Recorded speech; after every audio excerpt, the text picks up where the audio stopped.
สบายดีพี่น้องสบายดียามแรงๆพี่น้องเอ้ยสบายดีเบิดสุขสุขคนเนาะพอกันคือเก่าพี่น้องอยู่นี่แหละอยู่ไฮอยู่หน้าคือเก่าเนาะอยู่ไฮอยู่หน้าคือเก่าก็จะไปหนึ่งตะข่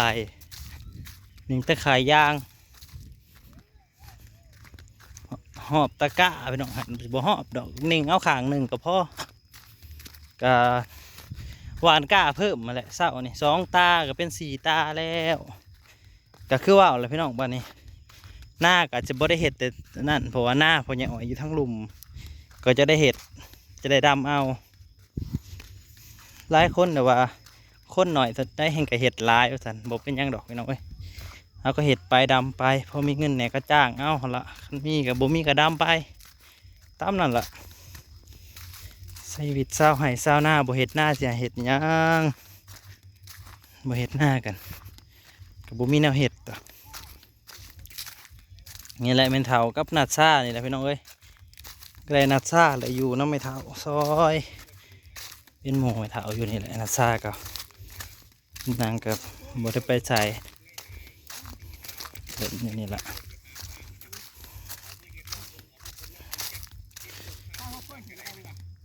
ฮะคาโฮโฟนยามันละมันก็นิ่งว่าจะสื่อเนาะยามันเต้นความ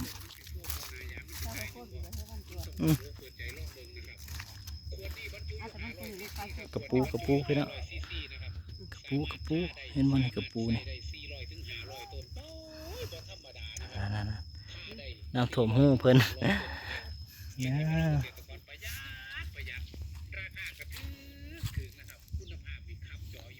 นั่นแหละมาหนึ่งตะหางกับนัดซ่าเขาแม่กันนะในนัดซ่าอยู่น้ำไหลไก่ไหลงัวไหลควายซอยเวียด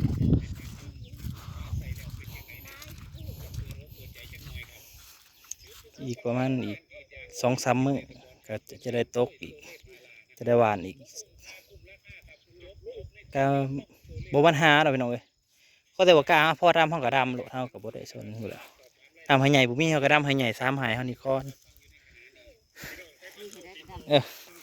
ดำอันนี้ก็ดำแถวนู้นน้ำนี่แถวนี้แบบนี้เขาก็ดึงลงมาได้น้ำนะเขาดึงลงน้องแล้วเขาก็ใส่จักเขาสูบเอาก็ได้ด้วยว่าบวจากนั้นก็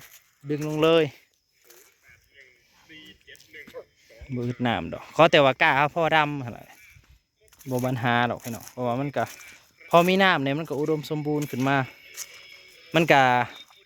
เขาก็บ่ได้ตกใจไปว่าเขาเวลาฝนมันถิ่มมันปะนะมันก็บ่ได้ตกใจบ่ได้นั่นเพราะว่าเขามีน้ำสำรองไว้แล้ว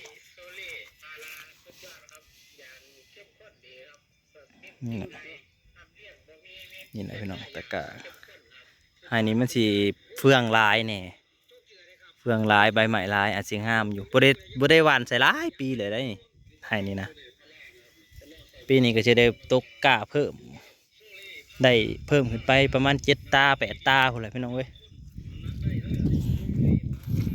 ทางเบิ่งเขาละ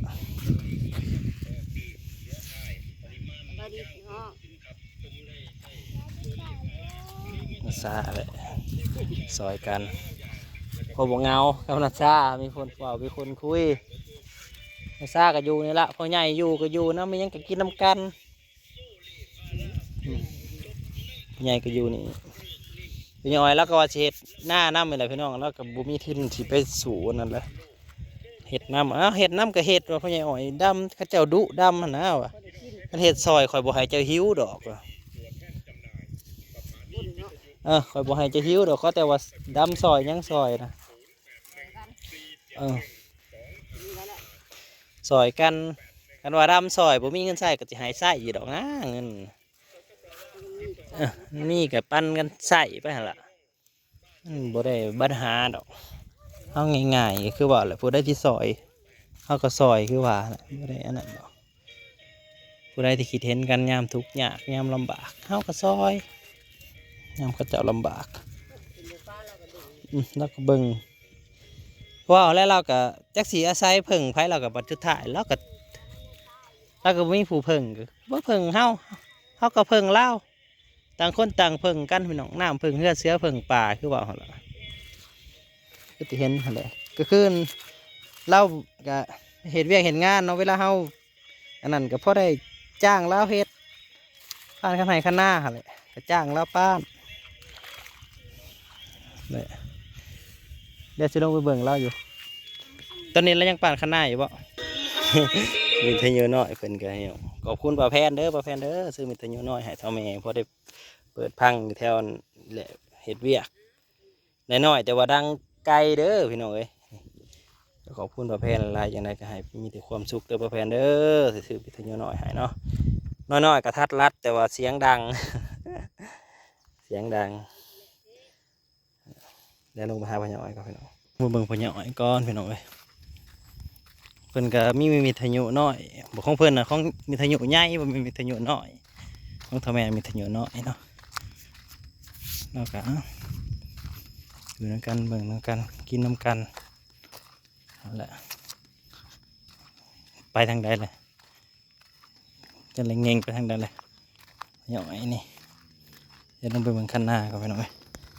เก่าเฮ็ดเพาะก็แทนก็สิไปลองสอนแยงมึงชิบที่ใดบ่ได้เลยเริ่มสีเขียวแล้วน้อยหญ้าเริ่มมีแล้วแถวนี้ก็จะเป็นจงไว้ให้งัวเนาะงัวกินหั่นแหละยามนากันเองลวดไฟดูเบิ่งคันหน้าก่อนละหอดใส่ละแถมขึ้นพี่น้องคันหน้าน้ำไหลกายเลยต้องตึงขึ้นอีกจักน้อยแหละพี่น้องไว้ฝากเป็นกำลังใจหน่อยเด้อพี่น้องเด้อฝากเป็นกำลังใจให้แน่แหละข้างหน้าเสริมขึ้นป่านขึ้นเท่ากับบ่ได้คอยมีเวลามาปาดน้ำซ้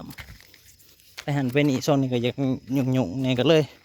บ่ได้คอยมาปาดน้ำเล่าแล่นหันแล่นนี่อยู่บ่เลยมีเวลาว่างสิมาปาดน้ำหันแหละนี่ข้างหน้าเราก็ตึงก็หายไปก็คือแล้วอะคือสีงามอยู่เพราะว่าน้ำมันอยู่เนาะโอ้วิทยุแล้วพวก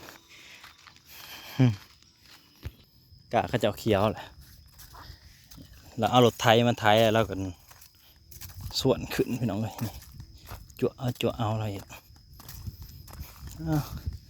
นั่นแหละพอจบงานแล้วก็จังที่จ่ายเราตะกี้เราสิเอาเป็นเขา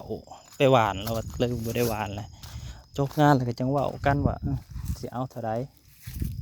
สำไรฮะแหละเบิ่งกันไปพี่น้องเอ้ยบ่ได้เราคันนากับแปะอยู่นี่แหละพวกเฮาโอ้ยผู้ที่เก่งมันสิไปปานคันนาได้สักนิดเราไทยไหวกะเขาเจ้าเขียวเลยเนาะกะเขียวเลยเขียวแต่กะเขาเจ้าตกก่อนหวานก่อนเฮาเด้ให้เดียวคุ้มค่าเลยเขียวแล้วไอ้บักใหญ่ๆนึงกะเขาเจ้า2-3 สอบผู้เนี่ยรถใหญ่เขาเจ้าจะสุดีแม็กสีขาวมาเบิ่งทางนี้ก่อนพี่น้องไอ้ใหญ่ครับบ่ได้มาเบิ่งจักเถื่อมีแต่น้องหนามลงมามื้อนี้กับถือโอกาสที่ได้ลงมาน้องไงค่อยได้มีเวลาว่าแล้วพี่น้องทุกสิ่งทุกอย่างก็คือว่าแหละอันนี้ก็ตกมาอยู่เฮาเป็นผู้ดูแลเป็นผู้เบิ่งแยงครอบครัวแหละเนาะ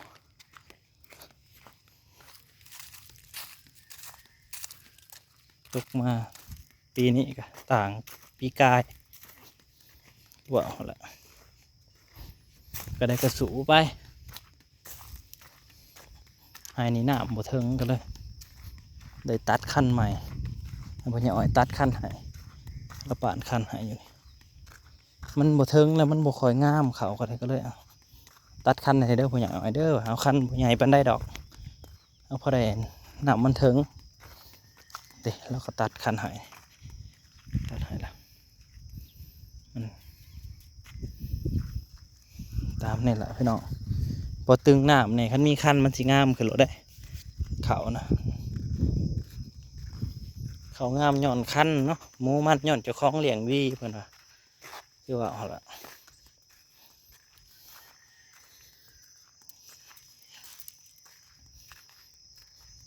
เขาเหือพี่น้องงามเฉยเบิดแต่เก่าขันเป็นน้ำลายได้มาสอนหัวได้นี่เราจะไปกันไปสอนลองเบิ่งพี่น้องเลยมันสิมีบ่อแหละ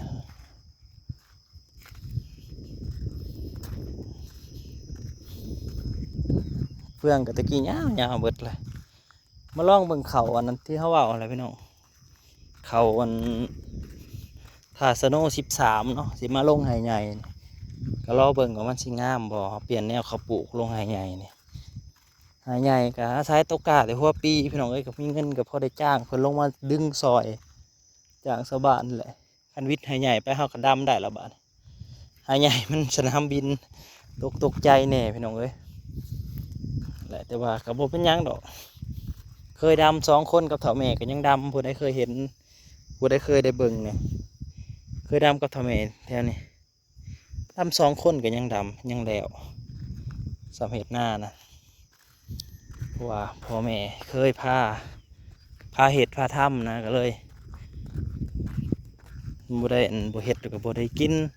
อาชีพชาวนาเนาะเฮ็ดไร่เฮ็ดนาพอตกเดือน6มามันบ่มีแล้วเห็ดแนวเห็ดเด้เฮ็ดแนวใดมันบ่มีแนวเห็ดเฮ็ดไปหั่นละ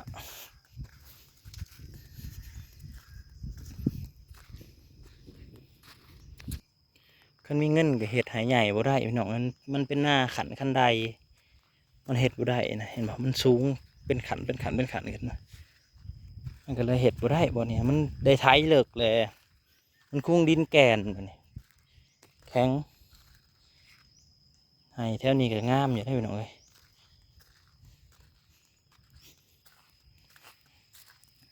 แถวนี้ก็งาม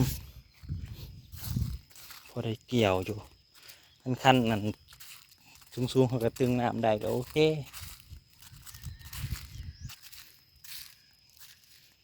ได้เฮือนนะก็ได้โอ้พี่น้องเอ้ย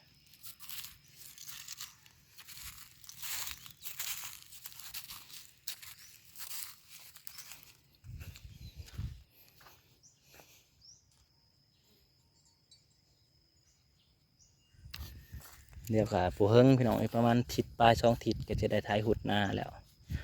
ท้ายหุดหน้าก็หาพ่อใหญ่อ้อยในละท้ายซอยผมเป็นยังดอกมีพ่อใหญ่อ้อยในก็อุ่นใจเรียกเหตุงานกันจ้างเราแหละได้ท้ายซอย